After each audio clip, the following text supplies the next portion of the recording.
¿Por qué escribir un libro con los escándalos sexuales de los miembros de la Arquidiócesis de Cali?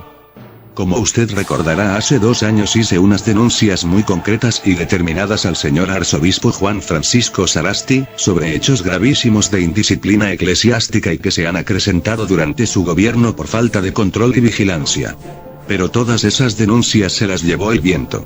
¿Pero por qué hacer públicas esas denuncias, si por tradición, la Iglesia suele lavar la ropa sucia en casa?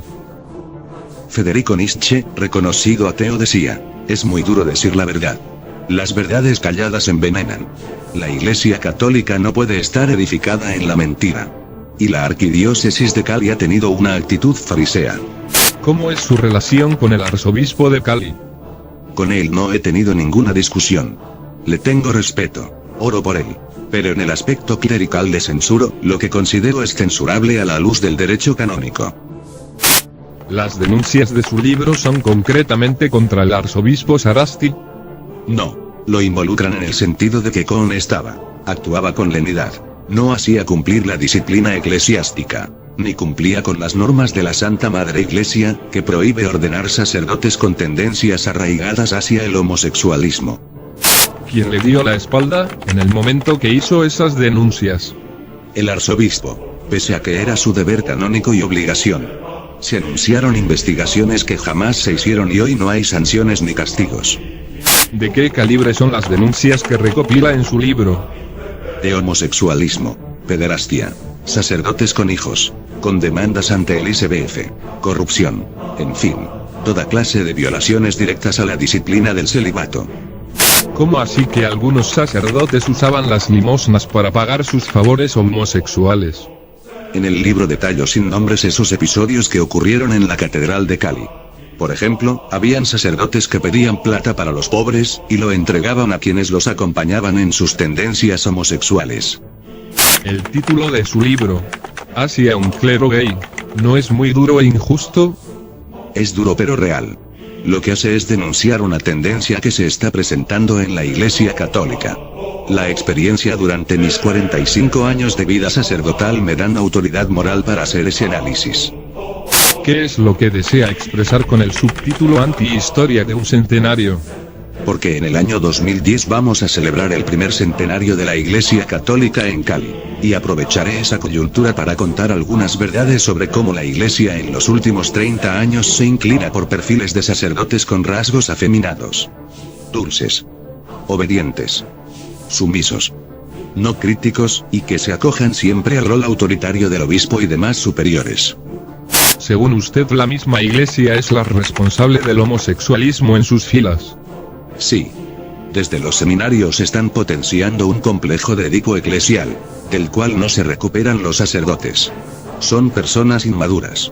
Además, los seminarios cayeron en manos de formadores gays. Y hoy tenemos una iglesia invadida por homosexuales, desde obispos hasta cardenales. Dicho en palabras más simples, los seminarios se volvieron semilleros gays. ¿Podemos concluir que el celibato es la causa del problema? No. La vida clerical es atractiva para los homosexuales porque en ella pueden desarrollar una doble vida. Es el refugio de quienes no se atreven a enfrentar a sus familias. La Iglesia Católica es el closet de los gays. ¿Estaría de acuerdo en eliminar el celibato dentro de la Iglesia Católica? En mi libro hablo del celibato y presento algunas consideraciones. Lo primero es que no se le puede culpar del homosexualismo. El problema está en las raíces de la selección del personal y el perfil que buscan en los seminarios, donde la consigna parece ser atraer a muchachos gays. ¿Qué opina del homosexualismo? Eso es un asunto muy diferente. No tengo problema con los homosexuales. Por el contrario, creo que tienen plenos derechos y como sacerdote los he acogido. Pero en el estado clerical están en el lugar equivocado, porque la persona homosexual tarde o temprano termina en la pederastia. ¿Qué tan grave es el tema del homosexualismo en la Arquidiócesis de Cali? El 30% de los 120 sacerdotes que forman parte de ella son homosexuales. Tal como vamos, existe la probabilidad de que a muy corto tiempo exista una predominancia de los gays dentro del clero. ¿Cuál es su situación actual dentro de la Iglesia Católica? Soy un sacerdote jubilado con una vasta experiencia en la vida católica romana. Al igual que ellos, al cumplir los 65 años de edad me declaré sacerdote emérito sin responsabilidades parroquiales. Aunque aquí en Colombia solo los obispos tienen el derecho a ser eméritos.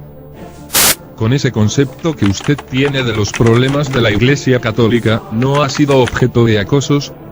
No, en absoluto. No he cometido ningún delito. Y sin ser un ángel caído del cielo he tratado de dar testimonio y ser coherente con lo que me comprometí. ¿Fue amenazado alguna vez por cuenta de sus denuncias? Sí. Hubo un momento en el que me acosaron las amenazas contra mi vida moral y contra mis bienes. Por eso, y de una manera muy inteligente, tomé la determinación de hacerme a un lado, para poder hablar con libertad. ¿En qué tipo de pruebas se sustentan las denuncias formuladas en el libro? En la realidad, hay pruebas documentales basadas en denuncias ante la justicia, testimonios, grabaciones. Todo ello sumado al análisis que hago basado en mi experiencia sacerdotal. ¿Qué revelaciones hará en su libro? No se trata de un libro de chismes, pero sin nombres contaré episodios espeluznantes, como por ejemplo la violación de un diácono a un seminarista. Este lo denunció cuando se enteró que iba a ser ordenado sacerdote. También hablo del reinado gay que organizó un profesor con algunos de sus alumnos del seminario. Ese profesor hoy es obispo. En su libro profundiza aún más en torno a las denuncias por pederastia en contra del padre Fred Potes. Sí. Presento unos documentos que fueron entregados por la parroquia de la Santa Cruz, en donde se ratifican algunas cosas negadas por el arzobispo en torno a las conductas del padre Potes. Todo ello sumado a la transcripción de grabaciones que en su momento se entregaron a la fiscalía, y que lo involucran.